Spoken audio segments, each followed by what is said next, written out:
Olá, coleguinhas, tudo bem? Aqui é o professor Eliseu.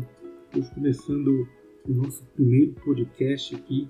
Ficará disponível aí no Spotify, no YouTube. E hoje, em especial, nós vamos fazer um podcast destinado aí principalmente aos alunos do curso da Unicesumar, certo? Então, se você chegou aqui através da apostila, do curso da Unicesumar, seja bem-vindo. Esse podcast é especialmente dedicado a você. Aliás, é o primeiro podcast que nós estamos gravando aqui, certo? Então, ao longo dos próximos minutos aí, nós vamos falar a respeito do tema radiações e história. Ou seja, nós vamos falar um pouco da história das radiações e, claro, sobre como as radiações funcionam, certo? Então, as radiações, para dar um conceito inicial aí, referente à física das radiações, uma radiação é uma energia que se propaga no espaço, é uma energia que é definida como ondas, ondas eletromagnéticas. Então, existem vários tipos de radiações no nosso dia a dia, como, por exemplo, as ondas de rádio, de TV, as ondas de Wi-Fi, Bluetooth, o magnetismo, o micro-ondas que nós usamos para esquentar a comida, o 5G, 6G da internet dos dados móveis, enfim. Então, para que nós consigamos entender melhor, nós vamos separar as radiações a princípio em dois grupos. O grupo das radiações que podem fazer algum tipo de mal, de efeito na saúde humana, e o grupo das radiações que não podem causar esse tipo de efeito à saúde humana, certo? Então, as radiações que têm alta energia, elas são capazes de gerar efeitos na saúde humana. As radiações que têm baixa energia não são capazes de gerar esse efeito, muito bem? E essas radiações que têm altíssima energia, que podem gerar efeito na saúde humana, são aquelas que nós chamamos de radiações ionizantes. E por que ionizantes? De forma bem resumida, as radiações ionizantes, elas conseguem remover elétrons dos átomos. E ao remover elétrons dos átomos, elas são capazes de criar quebras nas moléculas. E, por exemplo, o DNA das células são moléculas que podem sofrer com essas quebras aí. E ao sofrerem com essas quebras, nós vamos ter por exemplo, efeitos na saúde, como é o caso do câncer, O câncer, a cegueira, quando a radiação atinge ali os olhos, o cristalino do olho. Então, é de extrema importância que nós consigamos entender, nós consigamos compreender como as radiações podem afetar a saúde humana, e assim elas vão gerar diferentes efeitos que podem variar aí de doenças mais graves, menos graves, enfim. Efeitos que podem ser imediatos, acontecerem ali na hora, como é o caso das radiações, quando elas vêm em uma dose altíssima. Nós temos aí os exemplos dos acidentes radiológicos que aconteceram, nos acidentes nucleares, como Chernobyl, onde doses altíssimas de radiação, as pessoas sofreram com doses altíssimas de radiação e por isso vieram até mesmo a óbito, Vieram a óbito, tiveram doenças, efeitos ali na hora, como queimaduras de terceiro grau, náuseas, vômitos. Agora, quando as radiações são dadas em doses menores, só que em excesso de quantidade de vezes ao longo da vida, elas podem gerar efeitos que chamamos de estocásticos, Estocástico é uma coisa que se mantém aí ao longo de muito tempo, E essas radiações elas podem, em grande quantidade, aí, várias doses semanais, mensais, anuais, diárias, a pessoa toda hora ali recebendo radiação, ao longo da vida ela pode desenvolver um câncer ou outros tipos de doenças, como foi o caso, por exemplo, da doença da qual morreu a pesquisadora Marie Curie, né? Foi anemia aplástica, né? Que ela faleceu aí em decorrência da sua pesquisa com radiação. Bom, agora vamos começar a falar um pouco da história, né, das radiações. Como que começa essa história das radiações? A história da radiação começa ali em 1895.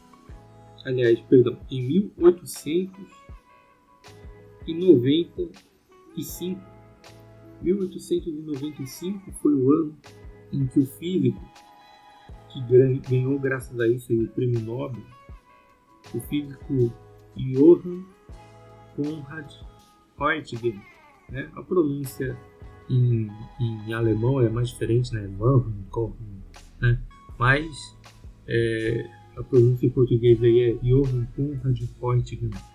E o Roentgen, ele é o cara que descobriu o raio-x. O que acontece na verdade? Naquela época havia um tipo de linha de pesquisa que era muito comum entre diversos pesquisadores, que era a linha de pesquisa que envolvia tubos de raios catódicos, né? Que envolvia a relação ali de como os elétrons se comportam dentro de um tubo com gases rarefeitos. Esse tipo de linha de pesquisa gerou uma série de coisas das quais nós utilizamos hoje em dia. Por exemplo, ou que talvez nós não utilizamos hoje em dia, mas foram utilizadas durante muito tempo e que deram margem para desenvolvimento de diversas tecnologias, como a luz fluorescente, como, por exemplo, os aparelhos de televisão de tubo, né? E outros várias coisas que nós utilizamos na indústria, em casa e etc. Bom, então a radiação, como que ela surge? O Roentgen estava lá no seu laboratório na Universidade de Zurique, se não me engano. O Roentgen ele estava fazendo essa pesquisa e haviam materiais, né, no laboratório ali, diversos materiais, e ele disse que descobriu realmente acidentalmente, né? O Roentgen, inclusive, tem uma frase muito marcante aí que é: eu descobri os raios-x acidentalmente, mas se eu soubesse o que eu estava fazendo, não seria uma descoberta. Quer dizer, ele assume que ele não fazia a menor ideia do que ele estava fazendo e acidentalmente houve essa descoberta. Muitas vezes a gente não sabe mesmo o que está fazendo, mas acaba que chegamos a certas coisas, a certas descobertas que podem ser revolucionárias, como no caso do Roentgen, né? Bom, então, o que acontece? Existem alguns materiais que eles, quando são expostos a uma radiação de alta energia, eles brilham, certo? É um fenômeno que se chama cintilação. Cristais, por exemplo, como o gadolínio, etc., eles brilham quando a radiação bate neles. E foi isso que fez o Roentgen descobrir o raio-x. Havia alguns materiais ali no laboratório que, quando ele ligou o tubo de raios catódicos que ele utilizava para sua pesquisa, esses materiais começaram a brilhar, começaram a cintilar.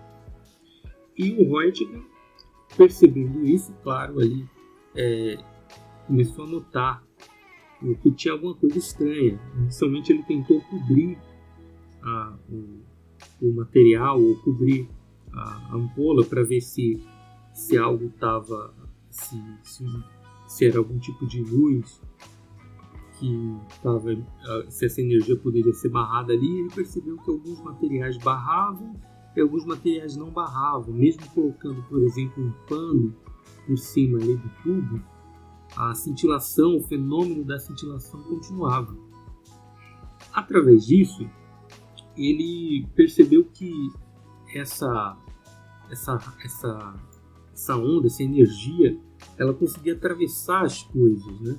Ele estava tentando descobrir que tipo de energia era essa, se era magnetismo, se era alguma coisa envolvendo isso, se era uma luz. Como ele não sabia o que era, então ele colocou o termo que se usa geralmente na física, na matemática, quando é uma incógnita, né? Uma coisa que a gente não sabe. Então ele usou o X. Então ele chamou de radiação X. E aí, posteriormente, ele fez a primeira radiografia. Ora, já que essa radiação ela atravessa as coisas, então pode ser que eu consiga, por exemplo, utilizar ela para queimar um filme radiográfico. E aí um filme radiográfico não, um filme fotográfico no caso, né? E aí ele pegou esses filmes fotográficos e objetos e foi fazendo ali os testes, percebeu que dava certo, até que ele fez a primeira radiografia de um ser humano. Ele fez com a sua esposa, certo?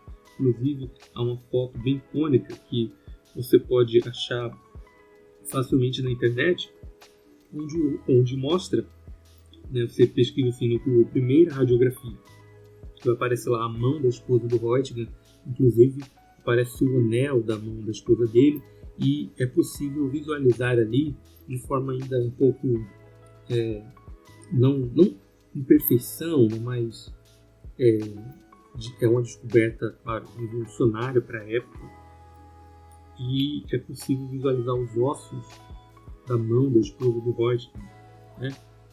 E isso cria uma revolução tecnológica na medicina, na física e etc. Na química também, né? Que vai pesquisar como que como são os efeitos químicos dentro do corpo quando são expostos à radiação. Então é uma revolução para todas as áreas, mas especialmente para a medicina diagnóstica, né? Onde você consegue descobrir através dessas imagens, de forma não invasiva, coisas no interior do corpo. Futuramente isso veio a ser implementado por outros pesquisadores, surgiu a tomografia computadorizada e etc. Né? E os outros dois grandes pesquisadores, ou três na verdade, né, foram Anthony Henri Becquerel e Marie Sklodowska-Curie e o seu marido Pierre Curie. O que acontece? Em 1895, o Roentgen descobriu o raio-x. Nesse mesmo ano, o Becquerel estava fazendo lá suas pesquisas químicas, e nesse mesmo ano também o Pierre Curie e a Marie Curie se casaram, e o Pierre Curie recebeu o seu primeiro doutorado também. No ano seguinte, 1896, o Becquerel finalizou sua pesquisa e ele percebeu que havia um elemento, que era o urânio, que ele também liberava uma radiação parecida com o raio-x, certo? Era uma radiação, ele ainda não definiu na altura o que era, mas ele descobriu que havia uma radiação que era emitida do urânio, que se parecia com o raio-x.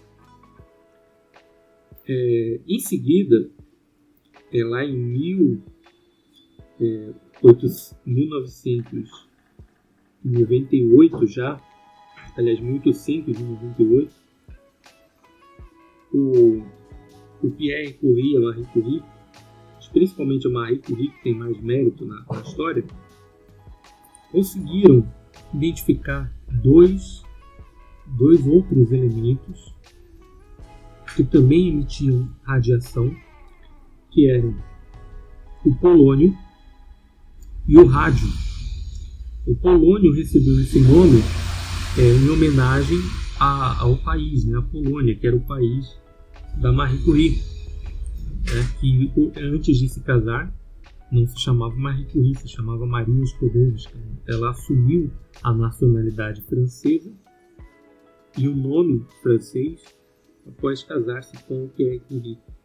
E o outro elemento, que é o rádio, esse elemento foi o que cunhou o termo radioatividade. Então, quem descobriu, né, a radioatividade natural foi o Becquerel, mas quem criou o termo radioatividade foi a Marie Curie, quando ela descobriu o elemento rádio, e daí ficou o nome, radioatividade. Então nós temos essa diferença entre as radiações naturais e as radiações artificiais. O Röntgen ele descobriu a radiação artificial, que é produzida através de um tubo, né, através de um equipamento, que tem que ser ligado na tomada, com energia elétrica, etc. Já a Marie Curie descobriu, junto com o Becquerel, e eles compartilham, né, o prêmio Nobel da descoberta da radioatividade, eles descobriram a radioatividade natural, que é aquela emitida pelo núcleo de um átomo. Então, quando a gente pega lá a tabela periódica, hoje em dia nós já temos vários outros elementos que foram descobertos que eles emitem uma radiação natural, que já é deles. Eles naturalmente emitem essa radiação, certo? Tem a ver com a desintegração do núcleo, com o desequilíbrio dos prótons, etc. Um monte de conceitos envolvidos. Tá? Agora, essa radiação, a gente precisa entender e desmistificar algumas coisas a respeito dessa radiação. A radiação, as ondas da radiação, elas são medidas em hertz. Né? Você já ouviu falar lá no rádio, por exemplo, tem o rádio FM, o rádio AM, né? E tem lá, quando o rapaz está falando no rádio, o narrador, né? O locutor, melhor dizendo, ele fala o número da rádio e tal, 99 ponto não sei quantos hertz, né? Gigahertz, megahertz, enfim. Então, esses hertz são o quê? São a frequência daquela onda. E aí nós temos ondas com diferentes frequências. Né? Nós temos as ondas mais baixas, aquelas que, por exemplo, a gente consegue, são as radiações, são controladas através da fiação elétrica, por exemplo, né? A eletricidade que chega até a nossa tomada é uma radiação, certo? É uma radiação. Ela não faz mal, assim, ela não é ionizante, mas ela pode eletrocutar, né? Ela não é ionizante, mas ela pode eletrocutar, né? Agora, nós temos também a telefonia, os dados móveis, né? São todas ondas mais baixas. Bom, então, a radiação ela é medida em hertz. E nós temos uma diferenciação entre os tipos de radiação. As radiações que têm menos hertz de frequência, elas não vão afetar diretamente a saúde humana. Então você pega, por exemplo, 10 hertz de frequência, é uma onda extremamente baixa, que está relacionada, aí, como eu falei, à fiação elétrica, etc. Né? Quando você chega eu vou falar em potência de 10, tá? Potência de base 10. Né? Quando você tem 10 elevado a 6 Hz, né? 10 elevado a 6, você está aí na faixa dos MHz. Você está falando de onda de rádio, onda de TV, certo? Você está aí na faixa dos 10 elevado a 10 Hz, você está aí na parte do Wi-Fi, do satélite, do micro-ondas. Micro-ondas é uma radiação não ionizante. Ela não tem energia suficiente, por exemplo, para afetar as moléculas do corpo humano. Então já é um mito aí a ser retirado. As ondas de micro-onda, a onda de 5G, da telefonia. Essas ondas elas não afetam a saúde humana. O magnetismo não afeta a saúde humana. Nem para bem nem para mal. Certo? Então, aquela coisa de pulseirinha magnética que vai equilibrar. Não afeta em nada. Tá? O micro-ondas, a comida vai ficar radioativa. Não. Uma coisa tem nada a ver com a outra. Tá? Quando você chega ali na casa dos 10 elevado a 12 Hz, né? Nós já estamos falando de terahertz, dos 10 elevado a 12 Hz para frente, de 10 elevado a 12 até 10 elevado a 14, você tem o que a gente chama de infravermelho. Infravermelho, que radiação é essa? É aquela radiação que a gente usa, por exemplo, para controlar as coisas, né? O controle da TV, o controle do portão, o controle do rádio, o controle, né, do ar-condicionado. Esses controles, eles emitem um sinal que é um infravermelho, um tipo de luz, só que não é uma luz visível. E por que essa luz se chama infravermelho? Veja, nós temos a luz que nós enxergamos e a luz que nós não enxergamos. Então, a primeira luz, a luz que nós enxergamos, que tem a frequência mais baixa, é a luz vermelha, certo? A luz vermelha, então, ela é a primeira luz visível. Então a cor vermelha de luz, a cor vermelha, ela tem a frequência mais baixa. Agora nós temos também,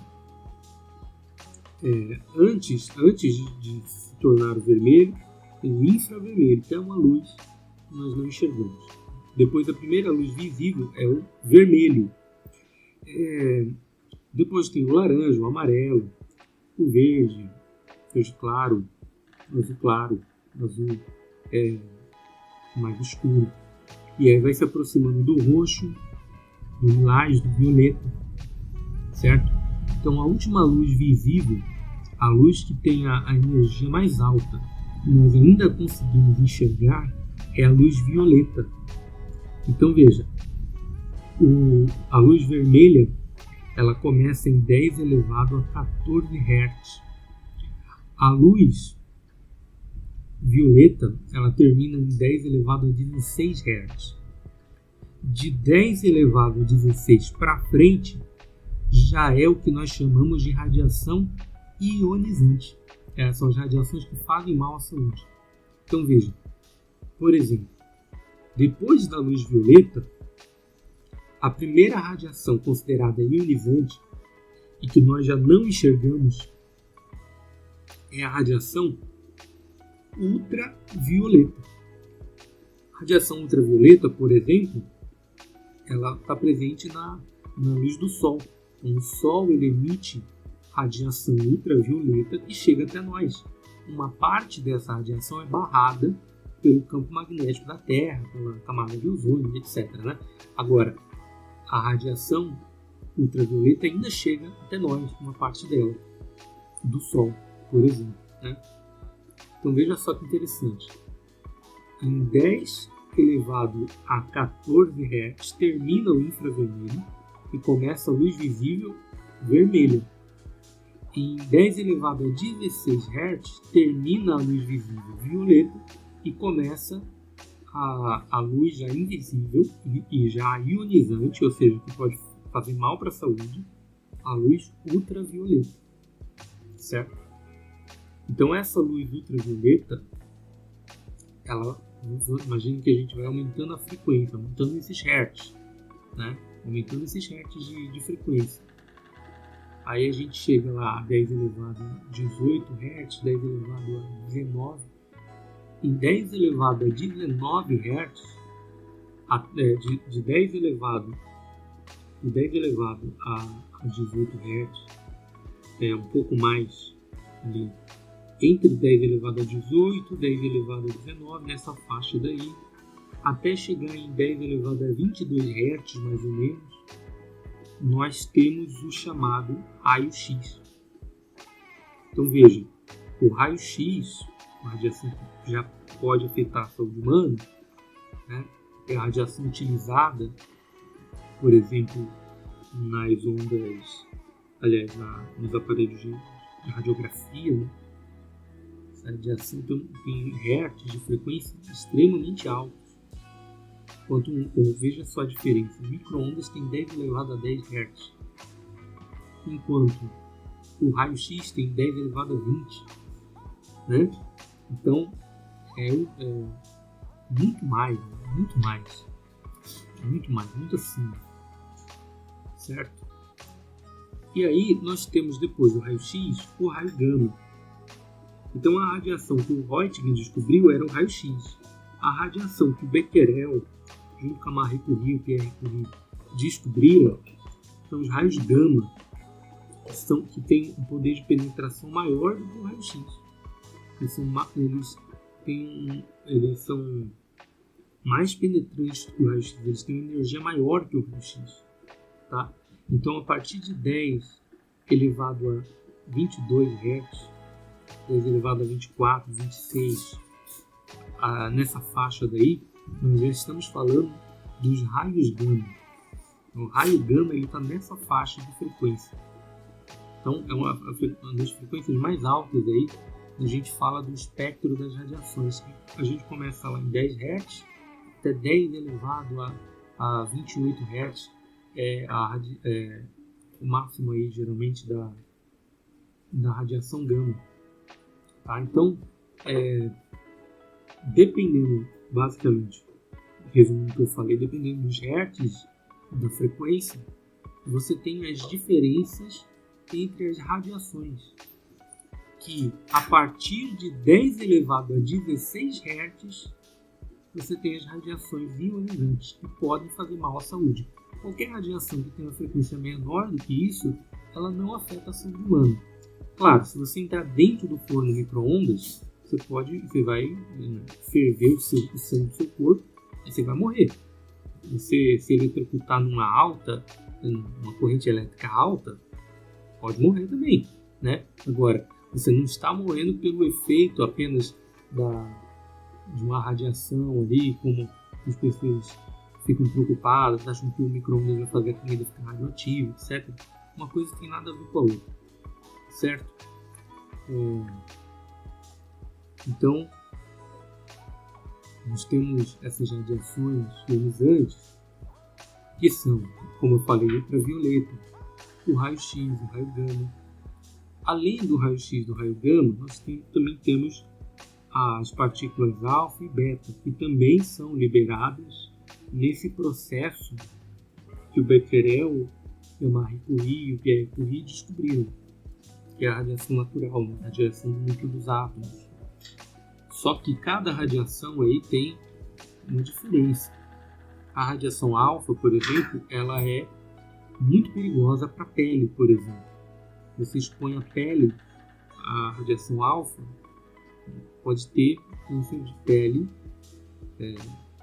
facilmente, porque ela é muito ionizante.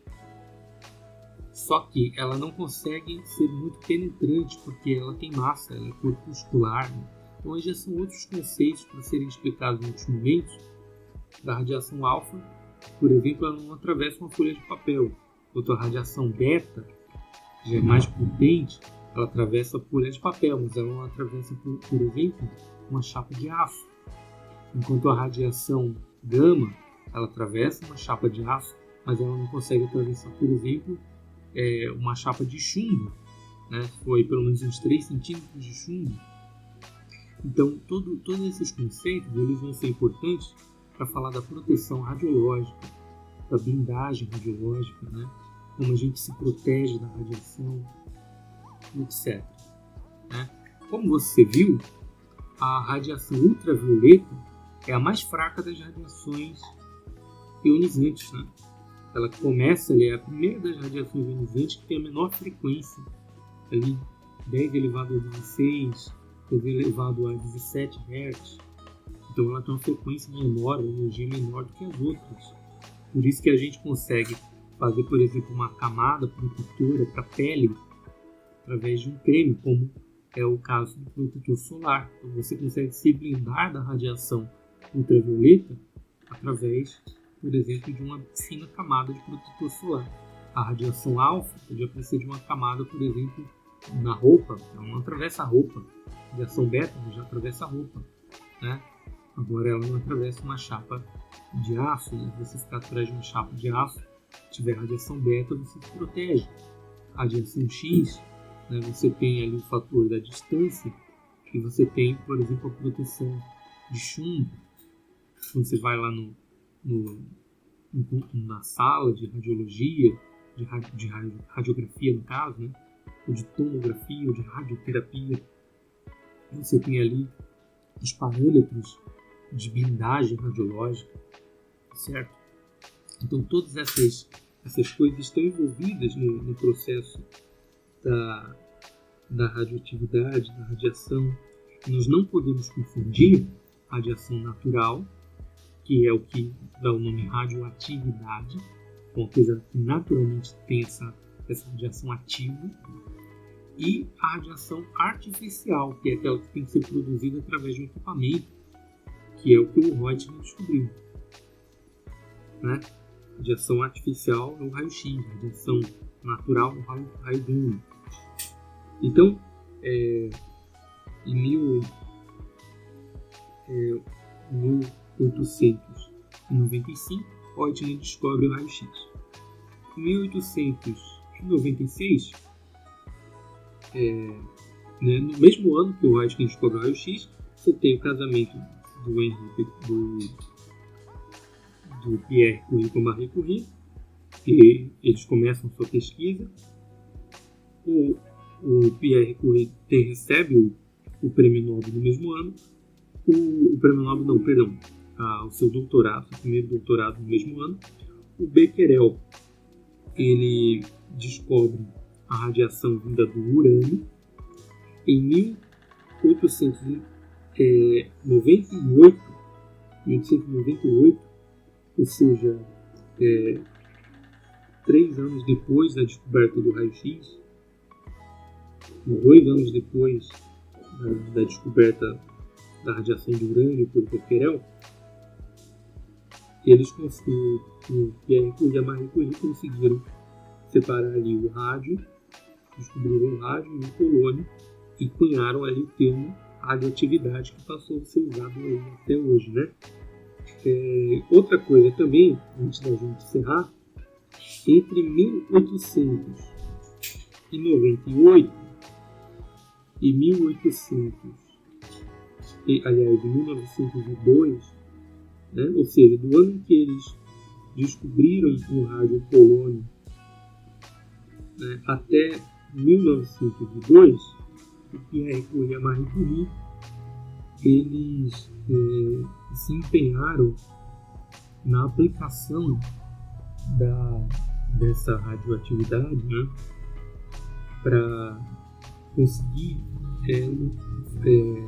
auxiliar na luta contra o câncer. Então, basicamente, o Pierre Curie e a Marie Curie também inventaram a radioterapia, né, a área de estudo da radioterapia. Depois, em 1906, o Pierre Curie morre, né? E curioso que ele não morre por causa da radiação, apesar dele ter ficado muito doente devido à sua pesquisa, mas ele morre devido a um acidente de trânsito, basicamente, digamos assim, né? Ele morre atropelado. Em 1914, já estamos falando de um período muito importante na história do mundo, né? período da Primeira Guerra Mundial. Então, nesse período, a Marie Curie ela inventou basicamente o raio-x móvel. Hoje nós temos as máquinas de raio-x móvel em todos os hospitais, basicamente, né? Mas ela criou uma unidade de raio-x móvel para ser utilizada na guerra. E a Marie Curie ela serviu na guerra realizando o raio-x dos soldados, né? Foram salvos. Acredita-se que mais de 1 milhão de soldados foram salvos graças ao trabalho da Marie Curie com o raio-x móvel durante a guerra. Tá? E essa experiência resulta que lá em 1919 a Marie Curie lança o seu livro Radiologia na Guerra, certo? Um best-seller aí também. Extremamente recomendável a leitura do livro, tá? Mesmo hoje em dia. Demonstrei a experiência da Marie Curie durante a guerra. E, claro, né, vale lembrar, tanto o Röntgen recebeu o Prêmio Nobel pela descoberta do raio-x, o Becquerel recebeu também pela descoberta da radioatividade, juntamente com Pierre Curie e a Marie Curie. E a Marie Curie também, juntamente com Pierre Curie, recebeu 2 vezes o Prêmio Nobel, né? 2 vezes. Inclusive, ela foi a primeira pessoa a receber 2 vezes o Prêmio Nobel. E a única mulher até hoje a ter recebido 2 vezes o Prêmio Nobel. Certo? A Marie Curie, então, como eu já citei antes, né? Ela faleceu em 4 de julho de 1934 na França, e ela faleceu, né?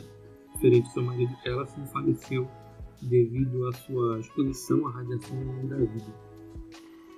Então ela morreu, e curioso que ela não morreu de câncer, né? Como muitas pessoas associam a radiação ao câncer diretamente, mas na verdade são diversos tipos de doenças que podem ser causadas pela exposição à radiação.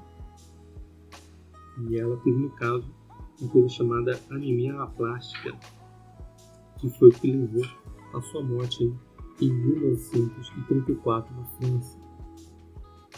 Certo?